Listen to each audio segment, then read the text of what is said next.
And joining us now to discuss the many legal ramifications of President Donald Trump's new zeal to unleash the U.S. military on Main Street is the host of America's Lawyer, Mike Papantonio. Mike, always a pleasure. Thank you for joining us. Tyrell, my pleasure. Mike, I want to start by asking you the obvious. Can Donald Trump legally unleash the U.S. military on protesters? Is Posse Comitatus, is that act still valid? Well, the act is valid, but there's exceptions to the act. One of them is it's 1807. It was a general purpose kind of element that was used to get around what the restrictions were. The Posse Comitatus, of course, is you can't use military on domestic soil. But here's what happened. You had they had to get the Ku Klux Klan under control down south. So they said, we're going to make some exceptions here. They sent in the federal troops there. That was the first time it was used, and then LBJ used it, and FDR's used it. George Bush has used it. So absolutely, Trump is going to be able to do what he's threatening to do. There's no question. There's some triggers, though, Tyrell. One trigger is you have to say, has the governor of a state asked for it? Has the legislature of a state asked that the military brought in? Or if they haven't, is there such unrest that constitutional rights of individuals are at risk and they seem incapable of protecting those constitutional rights? Then Trump can do that sua sponte. He can send them in. And, you know, look, Tyrell, the bigger picture here, this is all a show. You know, you've got Karl Rove in the White House right now. Karl Rove, you might remember, is one of the people that put together the Lee Atwater program for winning the South and winning the presidential election for Ronald Reagan, and more importantly, where it comes to Lee Atwater, winning for Nixon in the biggest landslide that the country has ever seen. The purpose of what he did, and we're saying this is a replay completely. There's a wonderful book out. It's called Nixonland. Nixonland, a guy named Rick Perlstein wrote Nixonland, and he described how Nixon swept the election in 72, biggest turnout ever by America's middle class, white middle class, labor class, showed up because they were terrified. What were they terrified with? They were terrified with the demonstrations, the riots that they saw on the street. They were terrified with the Weathermen. They were terrified with the Black Panthers. They were terrified by what they were seeing on the news every night. And so what Nixon did is embraced all that. And he said, look, I'm gonna use that to win the White House. The biggest turnout ever from middle America showed up.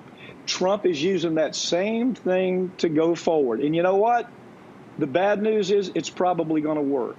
You see Biden right now slightly ahead. Trump, if he does this, if he uses the same playbook that has been used in the past, you're going to have a terrified mom and pop middle America that are going to show up. They're outraged by the counterculture movement taking place in America, just like Rick Perlstein described in his book Nixonland. It's a big threat. So can he do this? Yeah, he's not only can he do this, he must do this in order to stay with his playbook.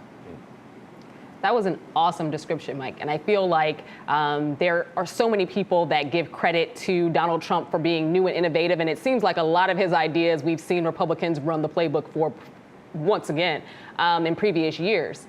I'm going to switch gears just a little bit and dig in on something else. You know that many of the right-wing pundits and supporters of the president are citing the Insurrection Act of 1807. How do you think this would be used to justify a military response to the protests? And does it actually hold legal weight? Yeah, it does, and we've seen it used historically. Here's the balancing act that this 1807 issue comes into. It comes into this question: do we have constitutional rights that are being affected by the average citizen, where we can say that those constitutional rights are being so affected that it trumps the right for assembly and the right for free speech. It's part of what we call our police powers. And right now, if you look at the facts, if you had to argue in front of an appellate court you would be arguing, look, we have policemen shot in the back of the head just the other day, property on fire, entire cities basically ablaze if you follow the media. You've got city blocks that look like they're burning down if you follow the media. You have bystanders being shot. So the question comes down to this. Does the right to assemble, is that stronger than the right for the president to say, look, I don't care what the issue is. You have constitutional rights of people that don't have a dog in this fight that are being affected, and because of that, I'm going to send in the military. He has a lot of latitude here, a lot.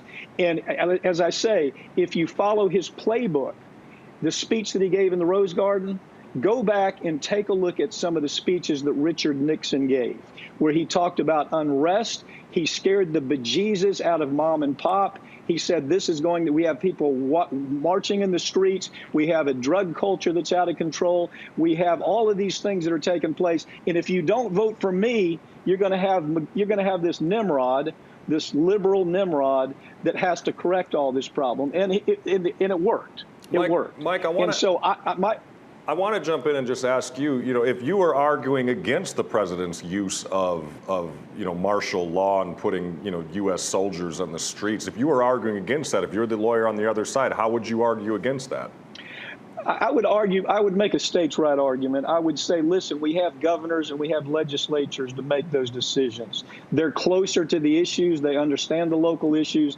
They understand the nuances of what goes on in the police departments. They understand the nuances of how the public reacts to certain elements of day-to-day life. So your best argument is to say, how dare you, federal government, come in here and tell a state that we don't have the good sense in Minnesota, for example. We don't have the good sense to gain control over this problem. We have legislators that have been elected to do that. I'm the governor. I was elected to do that. That is the argument between states' rights and the feds. That would be the strongest argument to me. I think that is a very strong argument. Quickly, I want to also ask you, too, we've seen tear gas being used quite a bit in the last week. Now, tear gas in a war zone is completely illegal. That's considered a war crime. How are U.S. police forces being allowed to use something that's illegal in war, like tear gas, on our citizens left and right, it seems?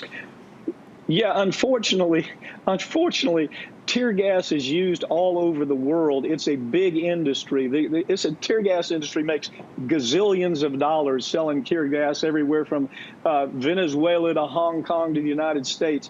And you know what? It's been explored by the ACLU. The ACLU's brought at least half a dozen lawsuits saying, look, here's the problem with tear gas. It's indiscriminate. What you do is you affect old, young, healthy, unhealthy. You affect people who have a dog in the fight and people who don't. And because of that indiscriminate nature, it's too dangerous to allow it. That argument has been made at least a half a dozen times in the United States by the ACLU and other human rights organizations, and it's lost. It's been made around the world, and it's lost. Most countries allow tear gas right now, even though it's a complete contradiction. What you say is correct. You can't. It's considered a war crime if you use it in a war setting. It's amazing that we can get away with war crimes on citizens because that argument that you just laid out just seems to keep losing. It absolutely blows my mind. Mike, I want to thank you so much for coming on today and giving us your perspective on these issues that are affecting all of us here in the United States and will affect everyone around the world. Thank you so much, sir. Thanks for the invitation.